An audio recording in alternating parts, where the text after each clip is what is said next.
Assalamualaikum warahmatullahi wabarakatuh. Nama saya Jumadil Akbar, NIM 70233202017. Komunikasi Penyiaran Islam, Fakultas Usuluddin dan Dakwah IAIN Pone akan menjelaskan teori-teori komunikasi antar pribadi. Yang pertama yaitu teori kumpulan tindakan. Fokus dari teori ini adalah mengenai perilaku nyata manusia dan terutama aspek-aspek mengenai perilaku yang menarik perhatian dalam berinteraksi sosial. Teori ini juga membahas tentang proses-proses pemikiran yang dilakukan oleh seseorang dalam berbicara dan bertindak. Maksud dari teori ini adalah bagaimana seseorang melakukan tindakan-tindakan yang dapat membuat orang tertarik dengan hal yang ketika kita lakukan, seperti melakukan hal yang termasuk baru namun unggul. Yang kedua yaitu teori perencanaan komunikasi. Teori perencanaan komunikasi, para ahli komunikasi sepakat bahwa komunikasi merupakan alat untuk pencapaian tujuan. Teori ini berusaha menjelaskan bagaimana individu-individu sampai dengan sebuah pemahaman akan tindakan-tindakan dan pembicaraan terhadap satu sama lain dengan tujuan yang diarahkan, dan bagaimana individu-individu menghasilkan tindakan-tindakan dan pembicaraan yang memungkinkan mereka untuk mencapai tujuan-tujuan mereka sehari-hari. Maksud dari teori ini, perencanaan ini adalah kemampuan seseorang membuat suatu perencanaan sebelum melakukan sesuatu agar kegiatan yang dilaksanakan dapat terarah dan teratur.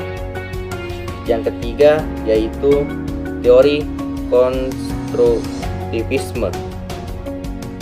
Teori ini merupakan teori ilmiah yang mengenai interpretasi manusia dan tindakan komunikasi yang mencoba menjelaskan sifat mengenai kecakapan komunikasi fungsional dan berisikan unsur dan teori-teori interpretif dan kritis. Interpretis dan kritis. Teori ini bersifat umum, fleksibel, dan luas. Teori komunikasi ini dapat terekam dalam kecakapan yang berbeda, dilakukan oleh tipe-tipe orang yang berbeda, dan di dalam situasi yang berbeda. Yang keempat yaitu teori komunikasi antar pribadi terpusat dari interaksi atau wacana. Yang pertama, teori analisis percakapan. Teori ini tujuan utamanya adalah menyusun kebiasaan-kebiasaan dan keberaturan dasar masuk di akal mengenai interaksi yang terbentuk dasar untuk komunikasi setiap hari dalam suasana formal dan profesional.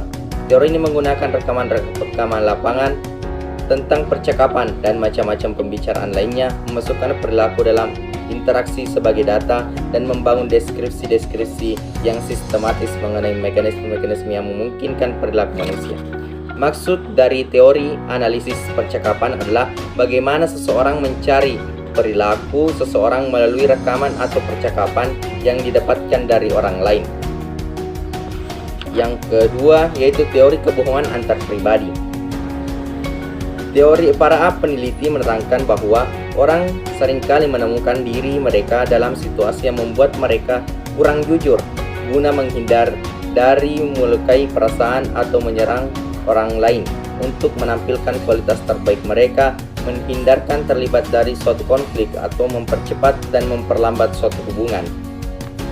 Maksud dari teori kebohongan adalah bagaimana seseorang melakukan percakapan, tetapi ada yang bersifat positif, namun membalikkan fakta yang sebenarnya agar tidak terjadi konflik, tapi ada yang bersifat positif dan ada yang bersifat negatif, tergantung dari kondisinya.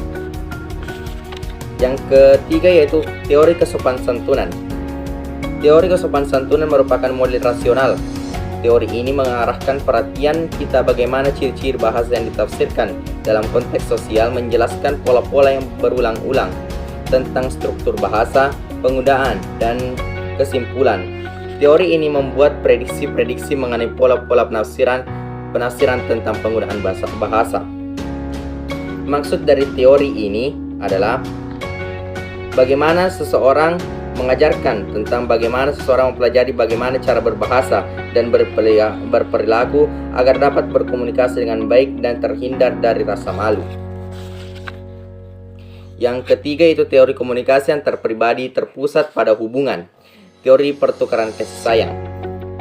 Teori mengemukakan bahwa banyak hubungan antar pribadi diprakarsai dan dipelihara melalui pertukaran perilaku kasih sayang seperti memeluk, mencium, pegangan tangan, dan mengatakan "aku cinta padamu".